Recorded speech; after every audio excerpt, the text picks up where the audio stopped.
مولاي صل وسلم دائما ابدا على حبيبك. Assalamualaikum warahmatullahi wabarakatuh. Alhamdulillahilladzi anzalal Qur'an hudan linnas wa bayyinatin minal huda wal furqan. Asyhadu an la ilaha illallah wahdahu la syarika lah wa asyhadu anna sayyidana Muhammadan abduhu wa rasuluhu la nabiyya ba'dah. Allahumma salli wa sallim wa barik ala sayyidina Muhammad wa ala alihi wa ashabihi al-kirami ajma'in. Bapak Ibu hadirin wal hadirat jamaah yang dirahmati Allah Subhanahu wa taala.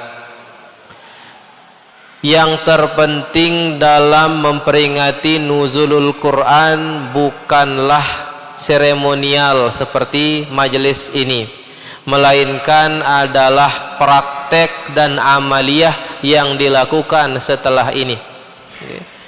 Maka akan sangat disayangkan kita hadir di peringatan nuzulul Quran, tapi setelah peringatan kita langsung pulang ke kamar dan istirahat, besoknya tidak lagi bersentuhan dengan Al-Quran, maka peringatan ini menjadi sia-sia.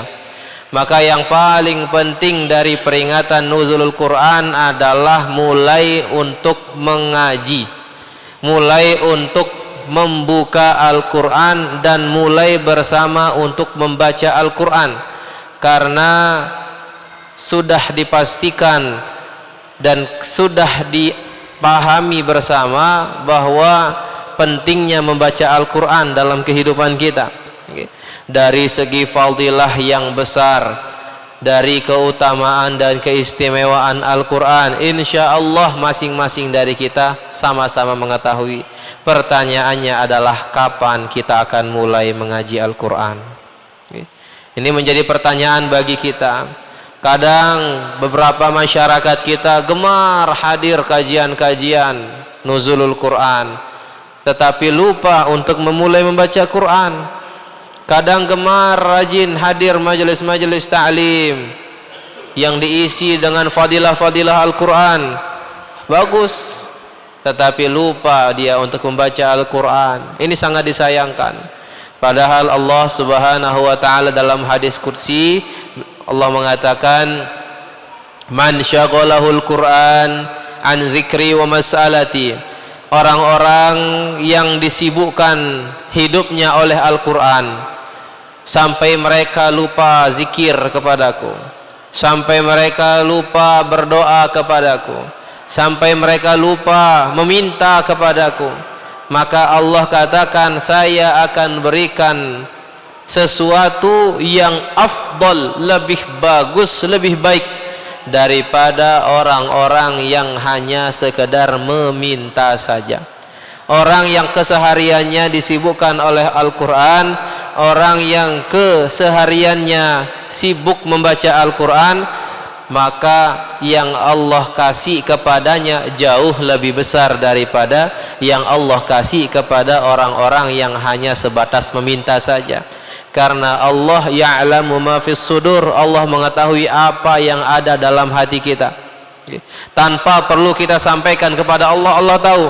Maka dengan wasilah Al-Quran, dengan barakah Al-Quran, tanpa perlu kita utarakan apa yang ada di isi hati kita, Allah akan langsung kabulkan dan Allah berikan permohonan tersebut tanpa perlu dipinta terlebih dahulu. Ini diantara kemuliaan Al-Quran.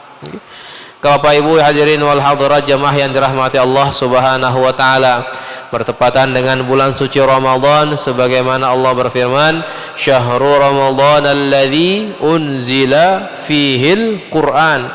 Bulan suci Ramadan adalah bulan diturunkannya Al-Quran, maka Ramadan itu lebih dulu dikenal dengan bulan Quran ketimbang bulan puasa.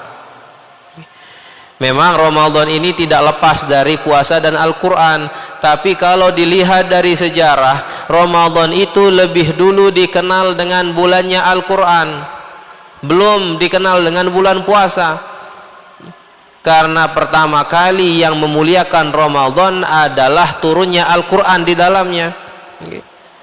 turunnya Al-Quran di dalamnya yang pertama kali memuliakan Ramadan. Setelah hijrah tahun kedua hijriah baru turun perintah puasa, dan disitulah bulan Ramadan kita kenal dengan bulan puasa. Tetapi lebih awal dikenal dengan bulan Quran, maka Quran dengan Ramadan tidak bisa dipisahkan. Sama halnya dengan puasa dan Ramadan. Puasa dan Ramadan tidak bisa dipisahkan, pun juga Al-Quran dengan Ramadan tidak bisa dipisahkan. Sebagaimana disebutkan dalam riwayat, Ramadan dan Al-Quran datang kepada Allah Subhanahu wa ta'ala. Ramadan mengatakan kepada Allah, ayo Rabbi, mana'tuhu ta'ama wa syahawati bin nahar fasyafi'ni fihi. Ya Allah, aku melarang, mencegah orang-orang makan dan minum, kata Ramadan. Aku larang mereka makan, minum, melampiaskan hawa nafsunya di siang hari saat bulan Ramadan. Maka izinkan aku memberikan syafaat bagi orang-orang yang berpuasa di siang hari. Kata puasa, kata Ramadan, kata puasa. Al-Quran tidak mau kalah. Al-Quran datang kepada Allah, berdoa, memohon kepada Allah, ay Rabbi, ya Allah, mana'tuhun nauma bil-laili fasyafi'ni fihi. Aku Al-Quran melarang mereka tidur di malam hari lantaran membacaku, mencegah mereka memperpanjang tidurnya di malam hari lantaran untuk membacaku. Fasyafi'ni fihi, izinkan aku memberikan syafaat bagi orang-orang yang membacaku di malam bulan Ramadan, yang mereka pangkas waktu tidurnya hanya untuk membaca Quran. Maka Allah katakan, kalian berdua berhak memberikan syafaat bagi siapapun yang kalian kehendaki, yakni puasa dan Al-Quran. Jadi puasa akan memberikan syafaat bagi orang-orang yang berpuasa di siang Ramadan, pun juga Quran akan memberikan syafaat bagi orang-orang yang membaca di malam bulan Ramadan. Bapak Ibu yang dirahmati Allah Subhanahu wa ta'ala, tentu membaca Al-Quran di malam hari ini tidak hanya sekedar perintah saja, tapi juga langsung dipraktekkan oleh Nabi Sallallahu Alaihi Wasallam. Kalau kita lihat kepada sejarah, Al-Quran turun pertama kali di Gua Hira, dan ayat yang pertama turun adalah Al-Alaq, ya.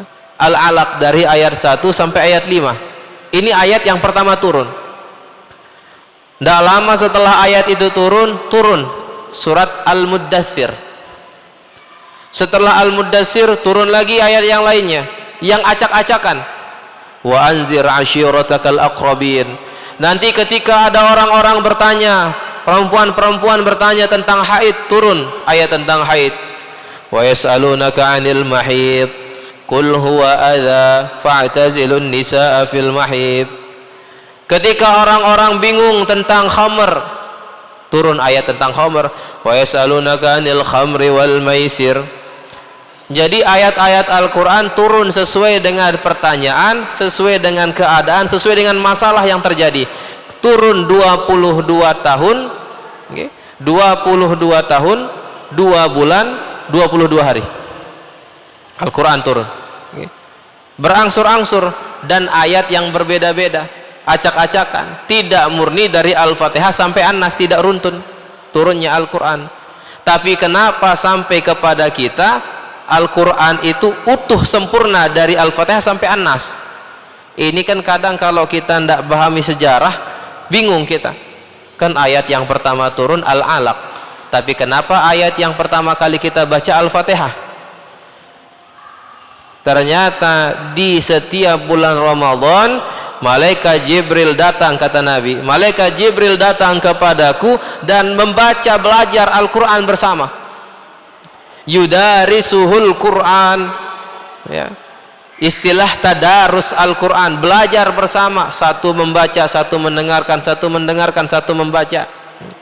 Istilahnya tadarus Al-Quran di malam hari. Di situ malaikat Jibril membacakan urut dari surat Al-Fatihah sampai dengan surat An-Nas. Itulah yang diajarkan kepada Nabi, dan Nabi mendengarkan itu dari Jibril, mengajarkan kepada para sahabat. Sahabat mendengarkan itu, dibacakan kepada para tabi'in. Tabi'in terus seperti itu membacakan kepada para tabi'in sampailah kepada kita bacaan Al-Quran tersebut tersusun rapi dari surat Al-Fatihah sampai surat An-Nas, dan itu mulai ditertibkan, mulai dirapikan bacaannya adalah di setiap malam bulan Ramadan. Lebih-lebih ini merupakan malam ke-20. Nah, besok malam itu sudah masuk hari-hari yang luar biasa. Di antara malam paling istimewa sepanjang tahun adalah 10 malam terakhir di bulan Ramadan. Banyak kita temukan fadilah-fadilah 10 malam terakhir bulan Ramadan, luar biasa. Di samping malam Lailatul Qadar, di samping malam Lailatul Qadar, malam 10 terakhir bulan Ramadan memiliki keistimewaan tersendiri dibanding dengan malam-malam lainnya, sehingga Nabi Shallallahu Alaihi Wasallam di 10 malam terakhir itu beliau katakan ahya lailaha, ya, beliau bangun, dia hidupkan malamnya, wasyadda mi'dzarahu, ahya lailahu wasyadda mi'dzarahu, hidupkan malamnya, beliau kuatkan ikat pinggangnya, bersemangat untuk ibadah, dan juga beliau bangunkan wa aiqadha ahlahu, beliau bangunkan keluarga-keluarganya. Ini di 10 malam terakhir karena memiliki keistimewaan yang berbeda dibanding 20 malam pertama di bulan suci Ramadan. Maka mari kita siapkan diri kita di 10 malam terakhir ini, wabil khusus di sisa-sisa Ramadan ini, karena bisa jadi ini merupakan Ramadan terakhir kita, tidak ada lagi kesempatan Ramadan yang akan datang. Maka hadirin wal hadirat yang dirahmati Allah Subhanahu wa taala, tidak perlu kami berpanjang kalam, maka peringatan nuzulul Quran ini kita maknai dengan praktek. Maknai nuzulul Quran dengan praktek, tidak lagi tentang mengetahui satu huruf menilainya 10 kebaikan, tidak.